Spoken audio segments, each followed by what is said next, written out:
Good morning, everyone, and welcome to the Principles of Project Management webinar. My name is Lucia, and I'm an events manager at CMI. I will shortly be handing over to David, who's running the session today. If you have a question during the webinar, you can use them using the live chat box on the right of your screen, and we shall answer as many as we can. Today's session is being recorded and will be shared with you later on today. Now over to David, CHMC Assessment Manager at the Chartered Management Institute. Thanks, Lucia, and good morning, everybody. Before we start, I think it's really important to say that when we're thinking about project management, this is a massive area. We have a short time together today. So I want to focus on the principles of project management. So to give you an understanding of some of the basics of it, to break it down into its constituent parts, and to think about some of the things that make a project work and some of the things that will make a project fail. And without dwelling on that for too long, because I think the two are connected, we'll crack on. So before we get going too far, I think it's really important to understand what a project is and what a project isn't. And a project really can be thought of as a sequence of tasks that starts in a particular place and ends in a particular place. And it's bounded by time, and that's really important to remember. And it has enough resources to produce the desired results. We have a very clear understanding of what those desired results are.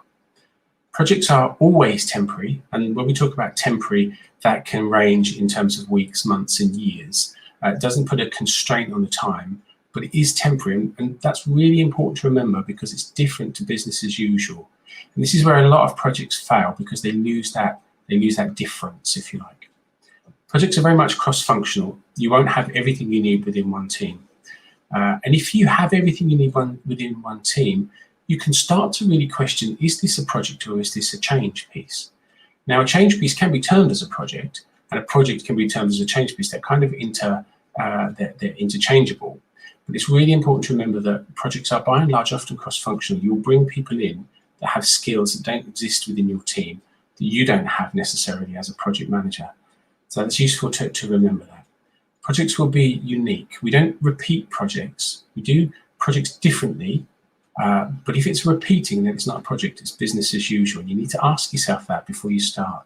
Is this really a project or isn't it a project? Because if it isn't a project, we'll manage it in a different way. If we're going down the project management route, we'll do that with a project, and there are certain stages that I'll talk about in a little while that we need to go through in order to get that managed and get it done. The biggest thing to remember about projects is there is a huge amount of uncertainty. There is a huge amount of vagary, and your role as the project manager, as the PM, or as part of the project team, is to try and reduce as much of that vagary as possible. We'll talk about how you do that as well. But projects are always uncertain. By their very nature, they're doing something different, doing something that's temporary, doing something that has a very particular desired result. So there's a lot of uncertainty in there. What a project isn't is important to think about as well. As I mentioned, it's not business as usual. Projects are not business as usual. If you're mixing those things up, you're just going to get in a muddle. So be very clear, is it a project or is it business as usual that we want to do slightly differently? If we want to do it slightly differently, can that be constrained into a project? Or are we just tweaking the process and looking at quality performance rather than looking at the whole project? Projects are not open-ended. As I said, they're time-bound. You have a start date, you have an end date. Now, they may have a lapse, they may finish early, they may be delayed. We all hear about projects all the time that are delayed, specifically with the government. Let's be honest here. Government projects are notorious for their delays. Overestimated, underpriced, and it all goes askew because of that. But there's a different agenda behind that. Remember, there's a political agenda behind that as well. A project isn't unfocused. It's very much driven by what it is you're trying to achieve and why you're trying to achieve that. And as I mentioned, it's not more of the same. It is different. It's making a change. It's introducing a new product. It's introducing a new way of working.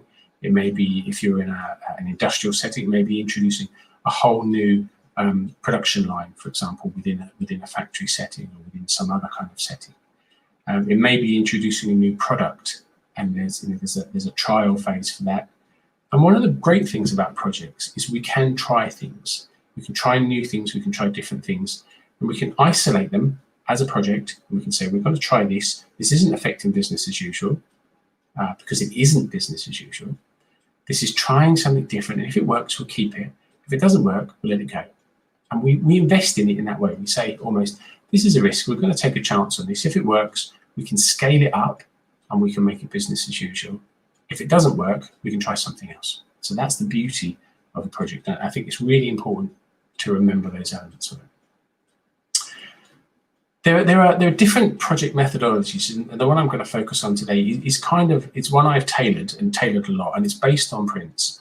But all projects have the same kind of stages to them. And generally speaking, there are 5 stages to a project. You're thinking about starting a project. Why are we going to do this? What are we going to do? Thinking about initiating a project. How are we going to get this off the ground? So we had this idea. We think it's a project. We talked about it. We understand it is a project. It's got a definite start, definite end. We know what resources we need. We're going to get into initiating the project. Who needs to be involved? Who gets the final sign-off? Who gives us the money? Who supports it? Where are the stakeholders? Who are these people that are going to back the project and see it through to conclusion? Then we're into the whole directing a project or managing a project, if you like. Thinking about the quality of what's going on, thinking about when things need to be done, thinking about all those things that need to happen. We can line that with controlling a project as well. When does a project need to stop? When do we need to take that pause? When do we need to have a special meeting? When do we decide it's okay to go on through that gateway to the next phase of the project? So we're going from design into production, from production to business as usual. How are we doing all that? And a really, really important part of a project often gets overlooked is closing a project. We need to close a project properly when we close a project. It's not enough to just stop. We need to close a project. And then there are a lot of situations where you see a project just gently fade away and people wonder why it doesn't work. It doesn't work because it wasn't closed properly. There's no definite article in, if you like, of what was achieved, what was the success, where were the failures. So we'll talk about that as we go through as well, because it's a really important thing to do. And one of the things you can do with a project is very much start with the end in mind. What am I trying to achieve? And we need to spend a lot of time thinking about that before we do anything else. So we don't understand that, we don't understand the project. Apart from the 5 stages, there are 6 aspects of project management. We need to think about the costs. Where's the money coming from? Is there enough money? How much is it going to cost? Can we really very accurately determine what the cost is going to be? Or is this just a finger in the wind in terms of cost? How are we going to manage those costs? How are we going to determine where the money is spent? How are we going to determine what costs what?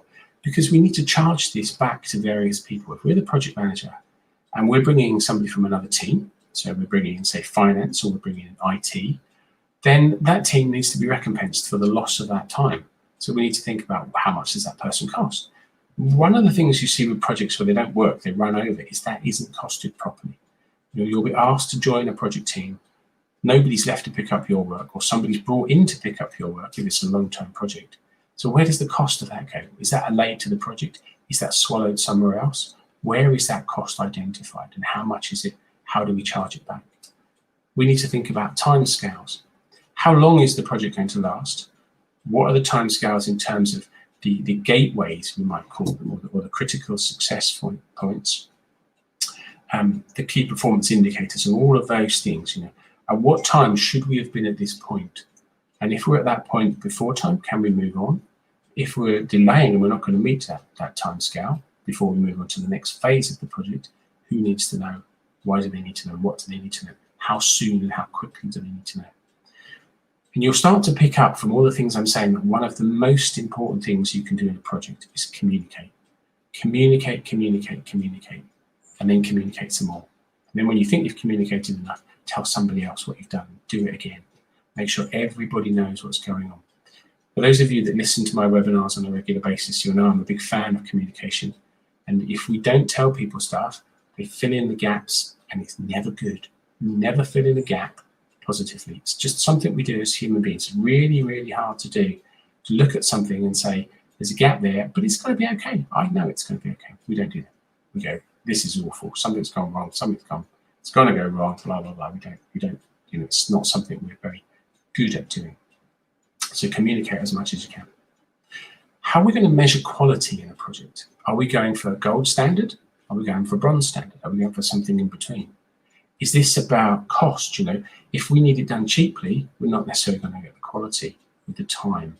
Remember that for those of you that have seen other webinars of mine, remember that triangle, the quality, the cost, and the time. You can have it done cheap, but it won't be a good quality. You can have it done quick, but it won't be cheap. All those kinds of things. Think about that.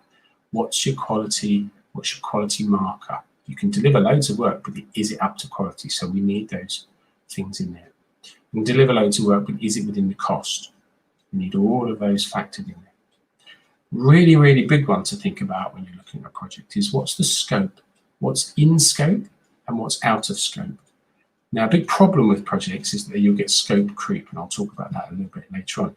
But you need to think about what's in scope, what is contained within this project. And when we start with a scope, we know what we're aiming for, we can put much better terms of cost and time scale on it. So think about the scope, what's in, what's out. And you'll really have to manage this very carefully because you will get pushed on scope. Think about risk. Think about all the things that may happen within the project. And we think about that, and that's what we think about as proactive. We're thinking about what could go wrong and what are we going to do about it if it does go wrong. And that's very different to an issue. And an issue is something really that has happened and we're going to react to that. So we can plan for both, but really you're focusing on risk. So think about what could go wrong. What are the consequences if that does go wrong? What are the costs? What are the implications for the project? What's the worst that could happen? Think of that worst case scenario. And really, really important, and often gets missed on projects as well, is the benefit. What's the benefit of doing this project? Now, that's not only thinking about the outcome in terms of a product or a new process, but what's the benefit of doing that? We talk a lot about benefits realization within projects, and it really is important to think about, like, why are we doing this? What's the benefit going to be wider than a new product being there? So we can think about, if it is a new product, for example, we can think about increased revenue. We can think about increased sales. We can think about better market segmentation. We can think about better market saturation, all of those things. If it's a process, the benefits can be reduced time, reduced cost, reduced manpower, all of the things that we need to think about with a new process. What are the benefits of doing this project? And I have to say, if you don't understand all of this, you need to put some more time into it. If you get to the point where you're about to launch your project and you think, there's some of this is missing, stop, take some time, think about all of these aspects, because now is the time to think about them rather than trying to do it 3 months into the project. Because you'll always be on the back foot and you'll always be trying to recover. There are, along with the 5 aspects, and there are 7 themes of a project. And I like to think of these as Kipling's 6 Serving Men. Really nice poem. If you don't know it, Google Kipling's 6 Serving Men and it'll give you the whole thing. It's a very short poem. I came across it years ago, just as a slight side. I came across it years ago, and I use this in a lot of the thinking that I do. So we think about who, what, why, when, and how. So why are we doing this? What's the business case? Who's involved in the organisation? Who's involved outside of the organisation? Who else needs to be involved that we don't yet know? And where do we get them from to come in to help us with this? What is the quality? Is it gold standard? Is it bronze standard? Are we about saving money? Are we about introducing something new? And they will give you very different levels of quality. So think about that. What's the quality?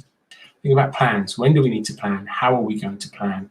Are we going to use technology to do that? Are we going to use a whiteboard? Are we going to use the back of a cigarette packet? How are we going to plan that? And what do we need to do? And when do we need to do it?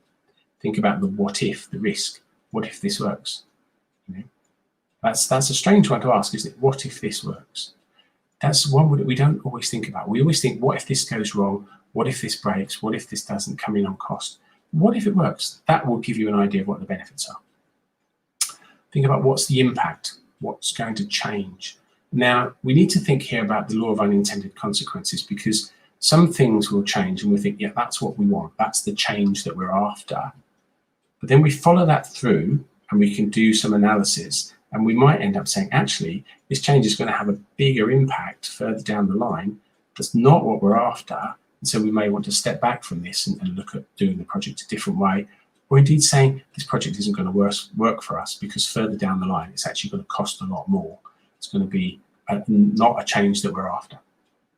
We need to think about progress. Where are we now? Where are we now? Where are we on our journey to getting towards the product at the end of this, or the change at the end of this project? How do we need to move from where we are now to where we need to be next. And that will be phased in. And remember things, this is, if you've got a large project or even a small project, we need to chunk it up, because chunking up will allow us to see what we need to do, when we need to do it, how we need to do it. And are we ready to do that next bit yet? Really important things to remember. When we think about a project manager, there are a number of traits that we can think about with a project manager that we're looking for a project manager. You can't force somebody to manage a project. They need to be enthusiastic about the project. They need to be behind it. If you're getting somebody to do something they don't want to do, don't be surprised when it doesn't work, because it's really difficult to do that. So we need somebody who's enthusiastic about the project. Now, when we're thinking about that, it needs to be the right person with the right skills, not necessarily based on hierarchy or level within an organization. We need to think about who's the right person to lead this. And it may not necessarily be the person you initially think of. So have a good think about that. Does the person have enthusiasm? Do they have the skills? If they don't, can we support them through the process? Is there a way that we can take the most enthusiastic person, even if they don't have the skills that we need, and help them to achieve what we need to achieve? They need to have the ability to manage change. And as I said, there's a lot of uncertainty and a lot of change involved in projects. It will change from day to day, week to week. They need to have a tolerant attitude towards ambiguity, all that vagary. If you're flustered by vagary, if you don't like change, you don't like ambiguity, then don't manage a project, because it will drive you insane. So you need to be able to identify people who can do all these things, because that's the way we get success. You very much need to have a customer first attitude. And this really is where it comes into identifying who your customer is. Is your customer within your team? Is your customer external to the organization? Do you have multiple customers in various places? You need to involve your customers as part of your stakeholder group. But your customers are why you're running the project. You're not running the project for the sake of the project. There will be customers, and you need to think very hard about the customers. So going back to what we were saying about benefits, how is this benefiting the customer? Is the cost benefit analysis worth doing the project? If it isn't, have another think. We need the ability to stay focused. What needs to be achieved? I need to do this now, and this is what I need you to do in order that this project is going to move on. I need to bring other people in and focus other people's attention who may only touch the project ever so slightly to get done what we need to get done in order that the project can move on. And you very much need organizational knowledge. You can't do this if you don't understand the organization, you don't understand what the organization is trying to achieve, where the organization is, what their goals are, what their strategy is, what their values and mission are. You need to understand all of that so that what you do tailors in with the organization. There are some principles that will keep us thinking about when we're going through a project, and these are things that really are very useful to keep in mind. Is there continued business justification? When we start a project, one of the things that can happen is it's absolutely right at that time to launch that project, to start that project, because we can see where we're going to go. We've done all the things I've talked about, and we know exactly where we're going, we know exactly what the outcome is.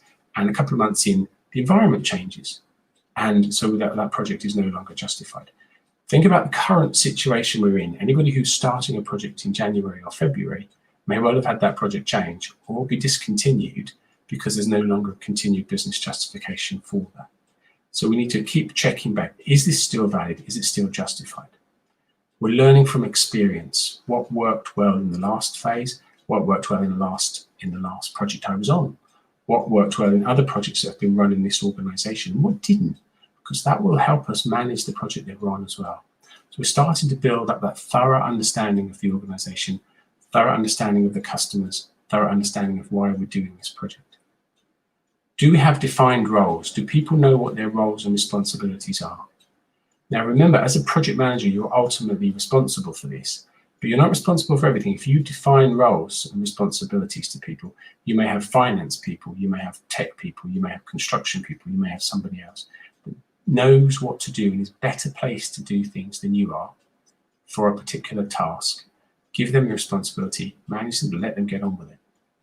We need to manage by stages, as I mentioned. Chunk it up, make it easy, eat that elephant slowly. Manage by exception as well. And when we talk about manage by exception, this is a really interesting one for some people. We are expecting people to succeed. So we let them succeed, we're there to support them, we focus on supporting them, facilitating them, doing what they need to do, and we step in when we see it isn't going quite right. We step in when they ask us for help. So we assume everything's going to succeed, so we manage by exception like that. And we're all the time focusing on the results, focusing on the outcome. Are we going where we need to go? Are we going there in time? Are we going there in cost? Are we still meeting the quality that we said we would establish in the first place? All those things we need to think about. And you might start to say to yourself, well, how is this different from managing an organization on a day-to-day basis? Well, the difference is, remember, a project is constrained, it's timely, it's time-bound, and it's a fixed thing of its own. It's not part of business as usual until you hand it over as business as usual at the end of the project. So that ties nicely into our project management plan, and we need to think about those SMART goals. Focus on the scope. Remember, what's in, what's out, what are you looking at, what are you not looking at. Keep a very tight rein on that because it will grow. It will grow immensely if you let it go. And that's another reason projects fail, because the scope isn't managed, the scope isn't maintained. We're asked to go in to do one thing, we cost it, we time it, we resource it, and suddenly it's starting to grow into this unwieldy beast that we can't afford, we can't deliver, we don't have the resources, we don't have the skills, we don't have the time. So scope is very, very important. Within that plan as well, you're going to have milestones. How do you move into the next phase? They're going to be your milestones. And what are your risks and constraints? All of these need to be taken into your plan. So we're pulling all the things that we've talked about into this plan, and we've now got a plan. We fully understand it. We've got our project manager in place. We've checked that it is actually a project, and we're ready to go. And off we go for that success of a project. So we're into the project now. We're monitoring what's going on, and we have to find out how it's all going, how it's working, and who needs to know what's working. So are we working in relation to what we said we would do on the plan? Is the volume of work there? Are we going completely on time, or do we need to speed up or slow down? Is the quality there? All the things I've talked about, is the cost expenditure compared to the plan. We said at this point we'd have spent X, we've actually spent Y. So why is that? What's the difference? What's the cause of that? Can we pull it back within the overall budget of the project? Or are we at that stage saying, this is running out of control, we need to get some agreement for more money? Or indeed, are we saying we've done this a lot cheaper than we thought we would do it, and so we've got some money to spare that we can focus on other areas? Is there a team, or have you just got a group of people? Monitor your team, make sure it's still a team. If you get people in that group of people, that team, who are no longer team players, consider moving them out. Consider bringing somebody else in instead who's going to be better placed to do it. What you don't want is somebody inside causing problems. Now, that doesn't mean you should get rid of everybody you don't agree with or get rid of everybody who slightly underperforms. You need to look at the whole picture. But if you've got somebody who's very negative, help them be somewhere else, because they're not going to help you where they are. Make sure you've got enough resources. Make sure you've got people in the right place. Make sure you've got what you need in order to succeed. Tell everybody what you're doing. Report to the project board, report to stakeholders, report to anybody who needs to know. Tell them everything that they need to know, unless there's a very good reason not to tell them. And that will be determined by the scope of the project. Think about, is the business case still valid? Are we still trying to achieve what we set out to achieve? And talk to as many people as possible. Keep that communication going. So we've done the project. It's been a success, or it hasn't. And that's no reflection really, because some things just don't work. What we think we want at the start isn't what we want at the end. So, as a project manager, that's challenging, but it's not always the be all and end all. But we need to close a project properly. And there are certain areas, and you see this a lot in the public sector, for example, where projects don't close, they just drift on. And we've worked with a nice group of people, and they're lovely people, and they're a good team, and they work well together, and we don't want to get rid of them. So we just find them something else to do. So the project mutates from one thing to another thing to another thing. And nobody remembers what they tried to achieve, because nobody's really achieved anything. But instead of saying, this didn't work, off you go, back to your work teams, we keep them because we're nice. And that's really not a good thing to do. So we need to shut down the operation, give the team back to the parts of the business they came from, or release them. If they came from outside, they're contractors, they'll be well used to that. They'll be expecting to be released. If they wanted to stay with you forever, they would get a job with you. So think about these kinds of things. What was the outcome of the project? Review that with everybody that was involved, all the stakeholders. You need to get final approval from the stakeholders that the project's finished and you can hand it over as business as usual or close it down. Finalise all your contractual commitments, make sure everybody's paid, all the contracts are signed, all the paperwork is done, make sure all the accounting is finished, and make sure you've documented all the results and think about the recommendations for the future. And this is really important because projects will generally have a lessons learned log. And what happens sometimes is that lessons learned are lessons recorded and not learned. And you will be in a situation where, especially if you're running a project internally, you'll go down the corridor 6 months' time, meet a colleague, and they will say, oh, we're having real trouble with this project. And you go, yeah, we had that problem as well. We wrote a lessons learned log. Well, where's the lessons learned log? It's in the paperwork that got filed in the archive. So think about how you're going to learn from this, how you're going to share those lessons with other people, because that's really, really important.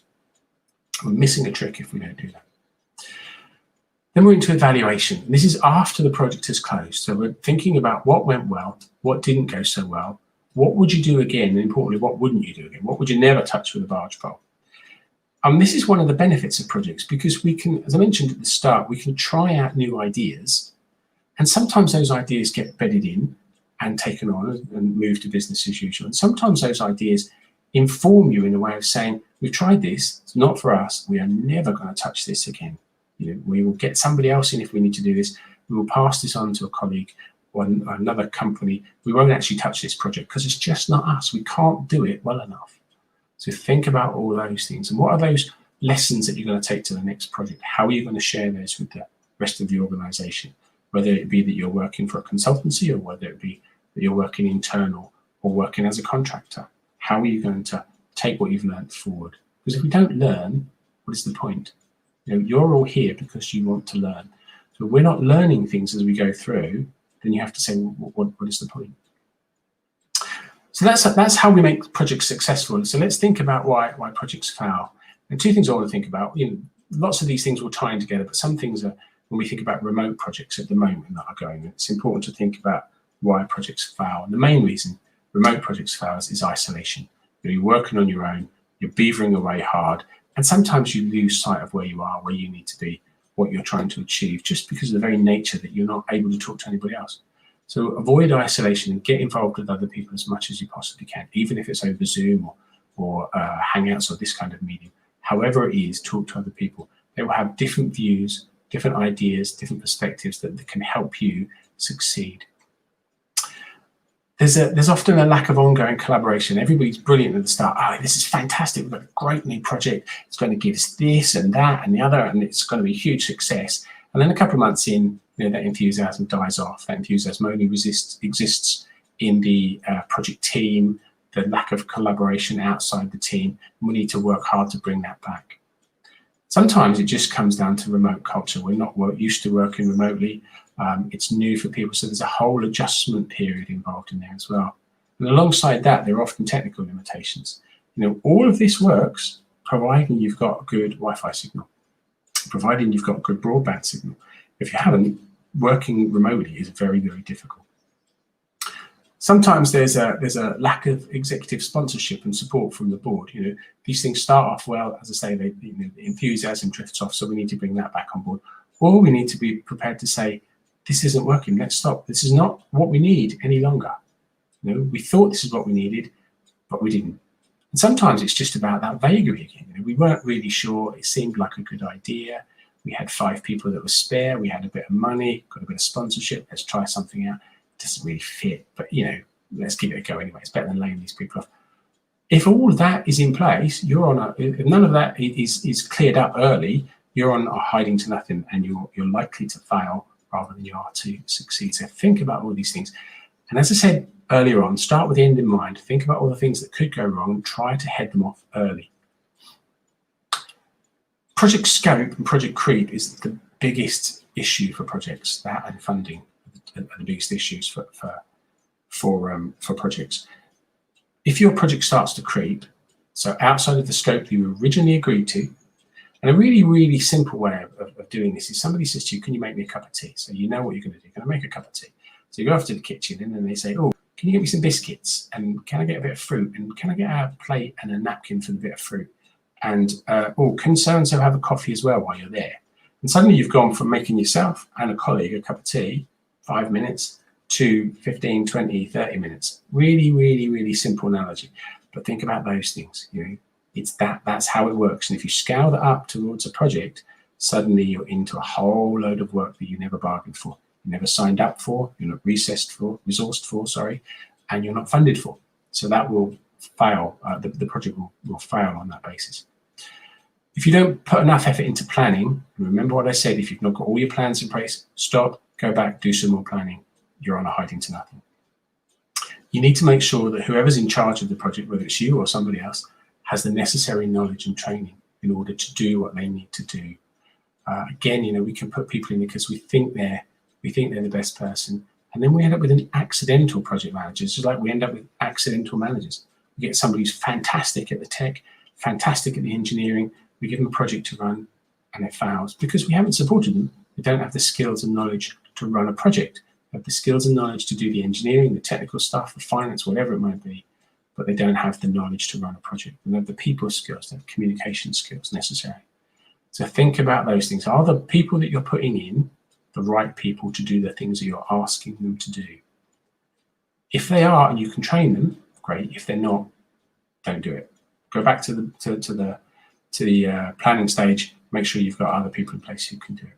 Think about the unmitigated risks that you might come across. Do that planning in there. And make sure you have a solid approach to project management. Don't have that haphazard, it's going to work. We'll make it work kind of approach. It won't. Trust me. You need to be very dedicated, because don't forget, this is time bound. This is not going to run on forever.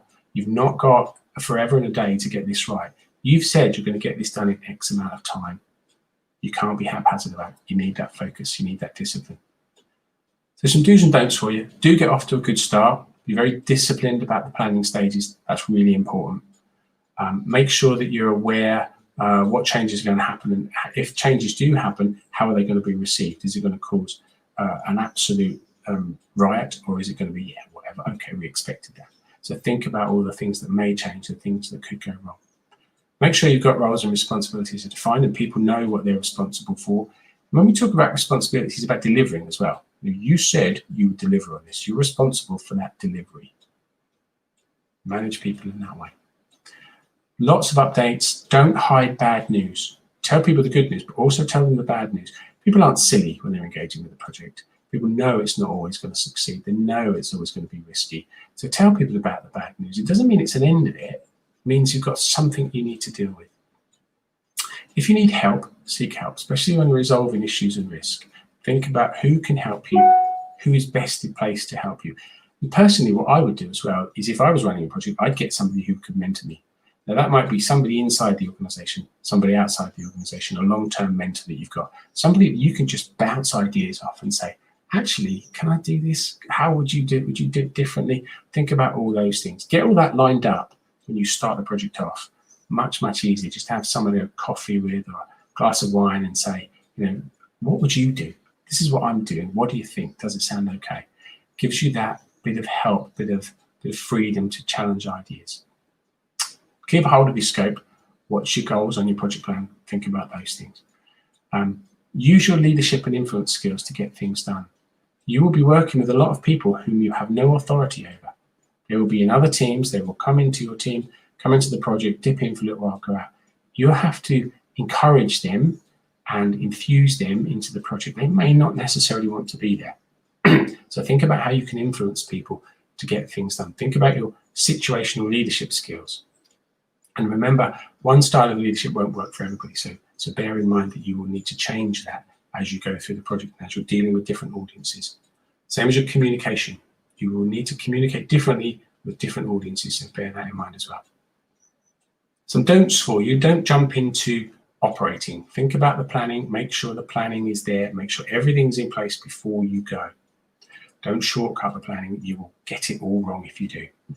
Don't assume anything. Don't assume that other people know what their role is. Don't assume they'll do what you say, because you don't have any authority over them. If I don't want to be there, I work in a particular department. I've been asked to go into this project, told to go into this project, because I'm the only person available. I don't agree with the project. I don't want to be there. Why should I do what you say? I mean, professional standing aside, If I don't like the project, if I don't agree with it, if the project's potentially going to put me out of work or put one of my colleagues out of work, don't assume that I'm always going to do what you asked me to do. Follow it up, make sure I understand, make sure that the person you're talking to knows exactly what you need them to do, when you need them to do it, how they're going to communicate with you if that's not going to be done. Think about all those issues early days, because that will save you a lot of grief and a lot of stress once you get into the body of the project. As I say, don't hide bad news. It's never a good idea. It will always come back to bite you. Don't assume because you've mentioned a risk that that risk is going to be managed. Follow it up. You're the project manager. You're responsible. Make sure that things are being done when they're supposed to be done. Don't assume everyone has the same priorities as you, as I say, because they won't. People will be on there that don't want to be there, that are going to cause you problems. And if you find that with an individual, go to the people that can help you. Go to their manager, go to HR, go to somebody who can help you deal with that person, potentially replace them. We're not talking about sacking people. We're talking about taking somebody off a project, putting them back in their day job and finding somebody else who can do what we need them to do. So don't think if I get rid of this person, they're going to be, if I don't want this person, they're going to be fired. Unless they're a contractor, that's not going to happen. So think about that. Think about what you need for the project. It's time to be selfish in a way. Think about what you need to achieve what you've agreed to do within the time and cost that you've agreed to do it, because that's where we are. Some quick takeaways for you. Very, very important. Have a clear plan. What are you going to do? When are you going to do it? How are you going to do it? What's it going to cost? All the things I've talked about. Having said that, you need to be flexible. Things will change. Expect things to change. And rather like Monty Python in the Spanish Inquisition, expect the unexpected. It will happen. Things that you don't expect will happen. How are you going to deal with that? How are you going to get the resilience personally to deal with the unexpected? And that's where your mentor comes in. That's where building your own internal fortitude and your own resilience comes in, because that's really, really important for you to deal with the vagaries, the ambiguities of a project. And as I said earlier, if you don't like vagary, you don't like change, you don't like ambiguity, don't be a project manager, because you will send yourself mad. The biggest thing you can do is communicate. Communicate to everybody that needs to know. Communicate everything unless there's a very good reason not to. And that, as I said, will depend on the project, but I would tell everybody everything unless there's a reason not to. And if you can't tell them you can't tell them. Yeah, there are things going on that you cannot know about, and you cannot know about them because of X, Y, and Z. You don't have the security clearance, you don't have whatever it might be, okay? But there are things going on. Believe me, we have this in hand, but I can't tell you what it is better than not saying anything. And you can take all of this on, but none of this means anything until you actually apply it. You need to get out there and apply it. Whenever you get a chance, if you want to be a project manager, whenever you get a chance, do it. And start small. If you think about these things, you can do these things at home. I'm going to decorate the front room. Treat it as a project. I'm going to bake a cake in lockdown. Treat it as a project. I'm going to re-landscape my garden. I'm going to sell my car. I'm going to buy a new car. Treat it as a project. Think about the steps we've talked about today to get your head in that space where you're thinking about time, cost, quality. How do I move on to the next phase? What am I trying to achieve? When will I know it's done? Think about all of those things and apply them as often as you can, and you'll become a really sound, good project manager. Just before I give you back to Lucia, just a reminder, there are masses and masses of resources on Management Direct. If you're a member, you have access to that. And there are masses of resources all over the place for this. Be careful what you look at. Think about the things I've talked about today, the principles and the 5 elements of a project. Think about what works for you, and good luck in your career as a project manager. That's it from me. I'm going to hand you back to Lucia. Thank you, David. We got a few pre-submitted questions from the audience. The first one is, if we could summarize the principles of project management in one sentence, what would it be? Clarity and communication. Be very clear about what it is that you want to achieve. Be very clear about how you're going to achieve it, and then talk to everybody about it. And one of the things that you'll get from talking to people about it is you'll get a sense check. And somebody might say, do you know what? Why are you doing that? Why do you think that's a good idea? And that could be your best friend, because they will say things that you haven't thought about. and they will see things that you haven't thought about because you've got overexcited about running a project. So I would say clarity and communication are the key principles. The degrees of importance of project management principles in different sectors, for example, in charity sector versus IT or construction? I think that's a really good question, and I think it's one I get asked quite a bit. The principles, I think, are the same. Now, I mentioned tailoring, thinking about Prince, for example. The principles of project management within Prince, you can tailor to the size of the organization and the style of the organization that you're working with. So I would say the principles I've discussed today will be the same across a whole range of environments. But some bits will be reduced and some bits will be enlarged depending on the project that you're doing. So I would say it's the same across all environments, but different. That's a very vague answer. But the principles, I think, are the same. When learning the fundamentals of project management, what is the most effective way to incorporate what I've learned into my daily deliverables? I think I might have covered this in my last slide. I think that the best thing you can do is put it into practice. You use it in whatever way you can, wherever you think there's an opportunity to practice project management, have a go, do it. And what that'll also do is that'll highlight which bits you need. You're thinking about your previous question, which bits you need to incorporate and which bits you don't need to incorporate. So if you think about my example of buying a car, for example, you need to think about what's the time frame, what's the quality I want. Am I going for a really cheap car or am I going for a Rolls Royce? What do I want? What's the quality I want? What's the benefits of having both? Do that cost benefit analysis. What point do I need to get the money? Who do I need to get the money from? Do I have the money or do I need to go for a loan? Think about the elements of that as well. If you're going for a loan, for example, that's another phase of the project. Because what is the cost? What is the time? Am I doing it over 24 months, 48 months? What is it going to be? So whenever you can see the benefits of using project management principles, I would incorporate them as much as possible, because that way you get used to them and you get used to thinking in that way. You quickly start to think, I'm going to buy this. What's the cost benefit analysis? It gets boring for your partners. What's the cost benefits analysis? Do we need this? What's the outcome going to be? How much is it going to cost? How long is it going to last? What's the overall cost of doing it? What's the overall cost of ownership? One of the things we think about with IT, people buy IT, not so much nowadays, but a few years ago, you buy IT, and then the total cost of ownership was never incorporated. You pay £600-700 for a computer. Great, I've saved up, I've got my £600-700, I've bought my computer. So what do I do now? I need a license for the software.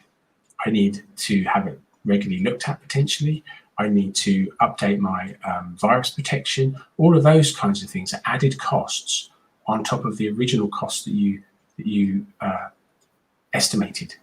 So you think all of those things, if you think about that as a project, you'd factor all those things in a bit more. It gets a bit boring for your partner, as I say, because you can get down to the point, well, let's buy some new bedding. Well, actually, what's the cost? So, you don't want to go too far, but use those skills as much as you can, and that way they become embedded. Great.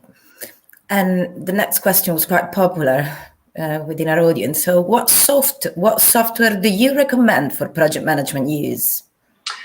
This is first of all, I'm going to answer this in two parts, really. I think in terms of software, I would use whatever works for you.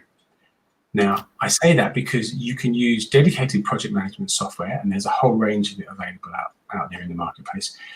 Some at huge cost, some free. You can use spreadsheets. I've seen projects run on spreadsheets. If you've got a decent enough spreadsheet, you can do that. I've seen projects run on paper. People drawing everything out on paper and monitoring it on paper and cards and all that kind of stuff. This is the second part of your question, and this is a very personal recommendation. I don't get any funding or support or anything for this. This is purely, there's nothing in this for me. But personally, I would use Project in a Box. And the reason I would use that is because it's free, it's open source software. It's supported by a group of project-focused people because it is open source. It links in with other free resources like Praxis, for example. And that's why I would use it, because it's It's developed by project managers for the project management community, and it's free. Now, I say that that's a very personal recommendation. I'm not supported, not sponsored. I receive nothing by saying, but that would be my recommendation. Have a look at it, see if it works for you. Have a look at the whole range of things and find the one that best works for you. Thank you, David. I'm going to pick a question from the chat. I have much project experience, large projects, critical projects, but I have no qualification in project management. How important is Prince 2? Is it essential? No. I think qualifications are great, but qualifications only take you so far. Qualifications will give you the understanding. If you've got experience in my mind is much more important than qualifications. Now, ideally, of course, if you've got the 2, then that's absolutely fantastic because you've got the background understanding. You've got understanding of a particular framework. And Prince 2 is a particular framework. It's not the whole of project management. Other frameworks are available. And for that, I would have a look at the Praxis website because they're all listed on there.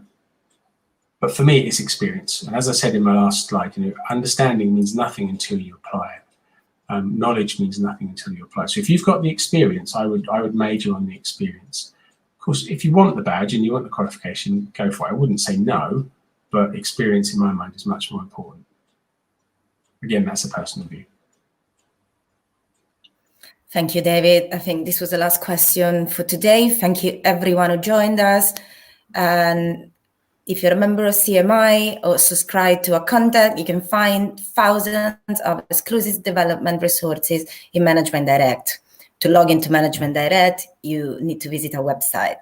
If you're not yet subscribed, you can join our community for access to a great range of practical tools and materials to apply your learnings from today. You can also sign up to the free CMI newsletter for the latest trends and tips for managers and leaders. Thank you, everyone, again, and I'd like to wish you all a great day. See you soon. Thank you, David. Thanks, Lucia. Cheers, everyone. Bye-bye. Bye.